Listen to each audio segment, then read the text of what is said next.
बैतुल मुक़द्दस यानी मस्जिद अल अक्सा के नीचे इज़राइल। समझ में आ जाएगा।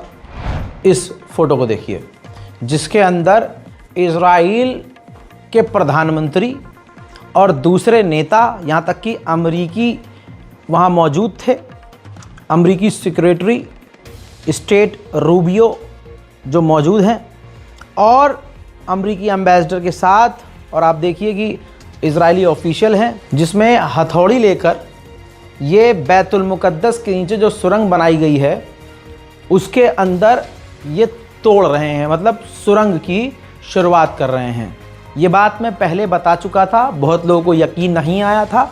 ये बैतुल मुक़द्दस का जो परिसर है उसके नीचे इज़राइल का पूरा मतलब ऑपरेशन चल रहा है, जिसमें अल्लाह ना करे आने वाले समय में इज़राइल का प्लान ये है कि एक ही बम लगाकर बैतुल मुक़द्दस को उड़ा दिया जाएगा और नीचे जो उन्होंने थर्ड टेम्पल ऑलरेडी बनाना शुरू कर दिया है वो उभर कर दुनिया के सामने आ जाएगा।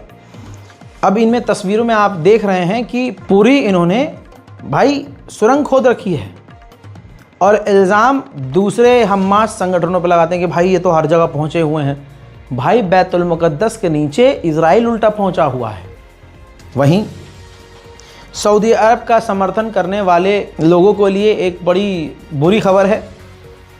सऊदी अरब ने हुथीज़ के ख़िलाफ़, यमन के ख़िलाफ़ कमर कस ली है। लाल सागर में जब से गाज़ा पर हमले हुए हैं, हुथीज़ ने इज़राइल की नाक में दम किया हुआ है।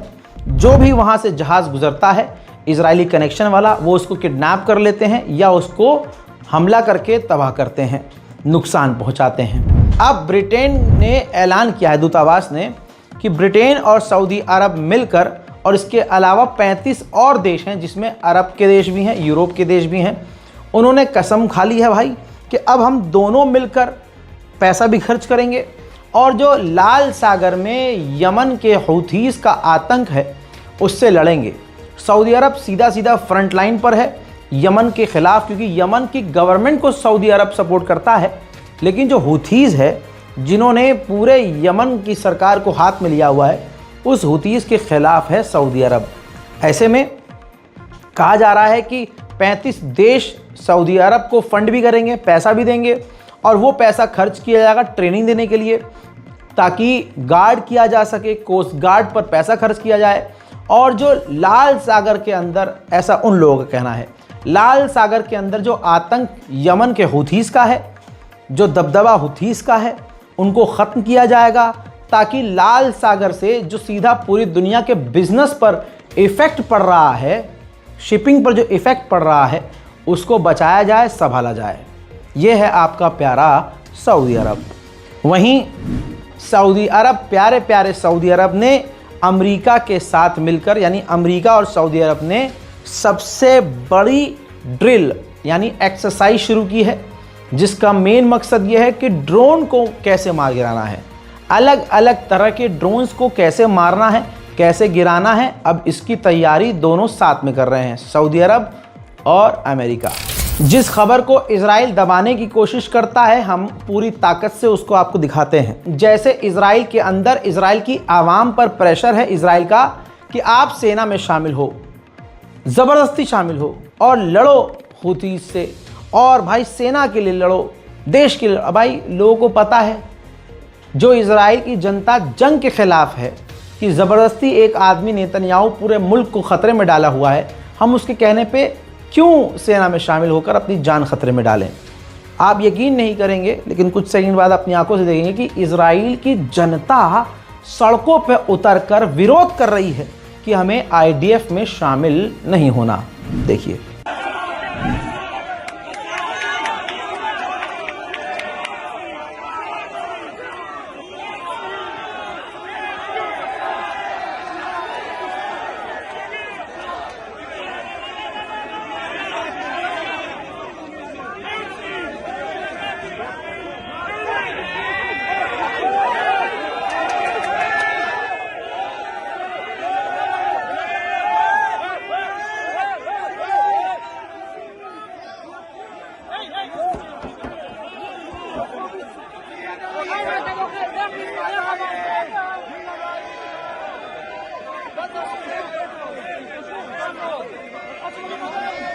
यूएन के चीफ एंटोनियो गुटेरेस ने साफ कहा है कि जिस तरह से इजराइल गाजा पर बमबारी कर रहा है, उसकी इस हरकत से लग रहा है कि इजराइल ही डील नहीं करना चाहता।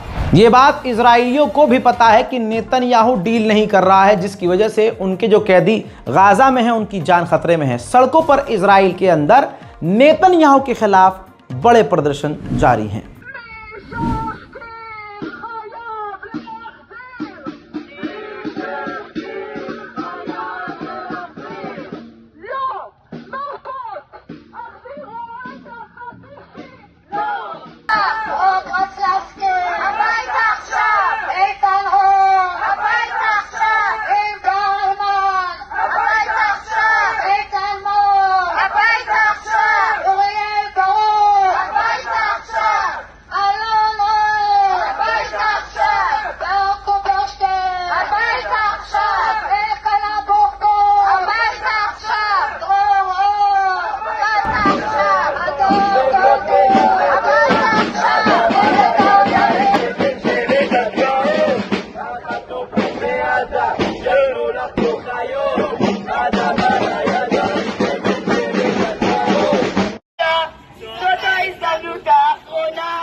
उधर गाजा के अंदर पूरी ताकत से बमबारी करके नरसंहार करके इजराइल को ये लग रहा है कि वो गाजा खाली करवा देगा, लेकिन सब कुछ खोने के बावजूद गाजा की आवाम, गाजा के नौजवान कह रहे हैं कि तुम कुछ भी कर लो, हम गाजा खाली नहीं करेंगे।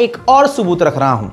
जरा इस तस्वीर को देखिए। इजराइल की ऑफिशियल मीटिंग के अंदर, सेना के अधिकारियों की मीटिंग के अंदर इजराइल का एक सैनिक दवाइयां उछाल रहा है। कितनी दवाइयां खानी पड़ रही है।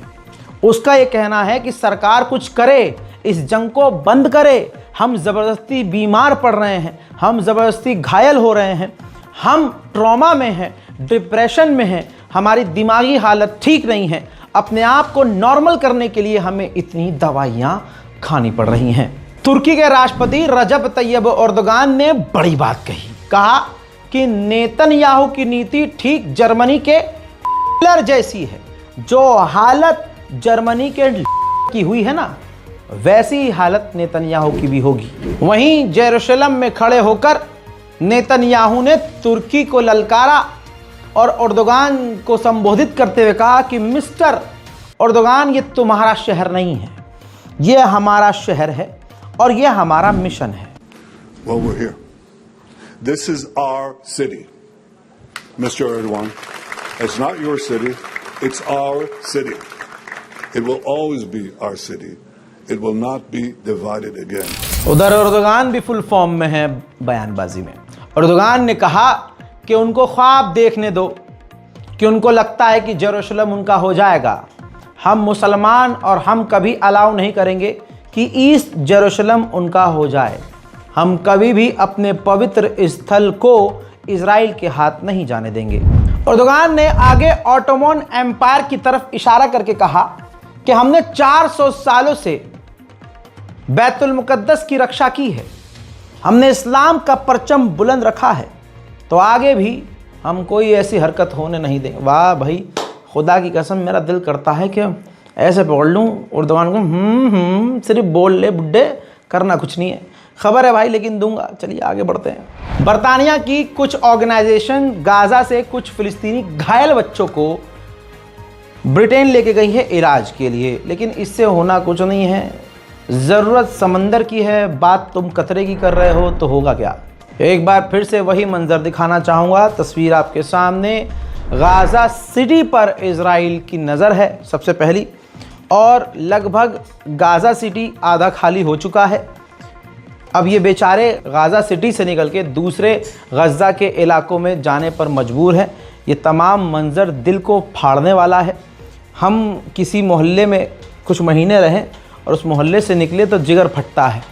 ये लोग जिस जगह पैदा हुए, आशियाना बनाया, सालों साल वहाँ रहे, वो सब तबाह हो गया। तबाह होने के बावजूद भी अब उन्हें उस खंडर को भी छोड़ना पड़ रहा है। उधर इजराइल के सैनिकों की हरकत मैं आपको दिखाऊं वेस्ट बैंक के अंदर। ये तस्वीर देखिए, वेस्ट बैंक के अंदर इजराइल की जो सेना है फ़िलिस्तीनियों के घरों में आग लगा रही है और वेस्ट बैंक में फ़िलिस्तीनियों के मकानों को तोड़ रही है। मोहतरम हज़रात, आधिकारिक रिपोर्ट के थ्रू जो खबर आई है, 65,000 फ़िलिस्तीनी इजराइल के द्वारा गाज़ा में कत्ल किए जा चुके हैं और ये नंबर दिन प्रतिदिन, घंटे दर घंटे, सेकंड दर सेकंड बढ़ रही है। चीन के विदेश मंत्रालय के द्वारा से साफ कहा गया है कि इजराइल जो कर रहा है गाज़ा के अंदर वो गलत है, जेनोसाइड है, इंटरनेशनल लॉ का उल्लंघन है और हम इसके खिलाफ हैं। उधर इजराइल की ही कोर्ट के अंदर मौजूद हैं, नज़र आए हैं नेतन्याहू, जो नेतन्याहू के ऊपर ख़तरनाक करप्शन चार्जेस लगे हैं, उसकी तारीख पर नेतन्याहू पहुँचे हैं। वहीं इजिप्ट ने बड़ा काम एक और कर दिया।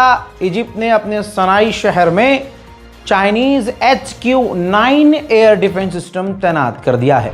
उधर कतर ने एक और उठाया है बड़ा कदम, ऐलान किया है कि हम इजराइल के खिलाफ इंटरनेशनल क्रिमिनल कोर्ट में केस दर्ज करने जा रहे हैं।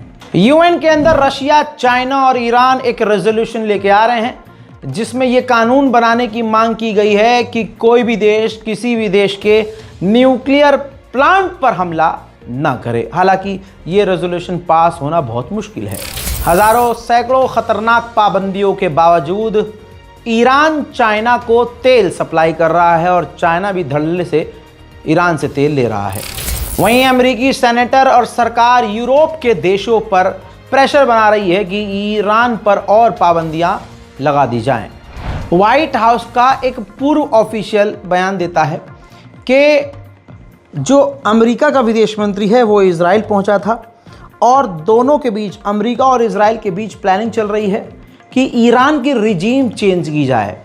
यानी बात वही कि ईरान पर हमला किया जाए, ईरान में बवाल करवाया जाए और वहाँ की सरकार गिरा दी जाए।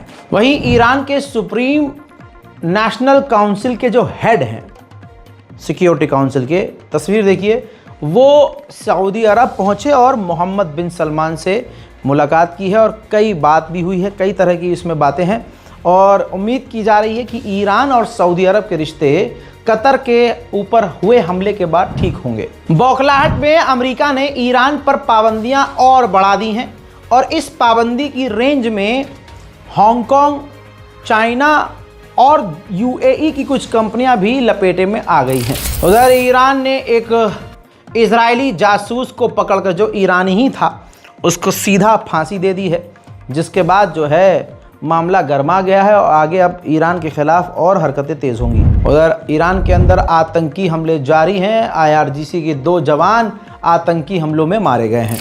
अमेरिकी विदेश मंत्रालय का बयान है कि अमेरिका को कोई अधिकार नहीं है कि वो हमारे मिसाइल प्रोग्राम पर बोले या उस पर रोक लगाए या पाबंदी लगाए। उधर ईरान ने मिसाइल का टेस्ट किया।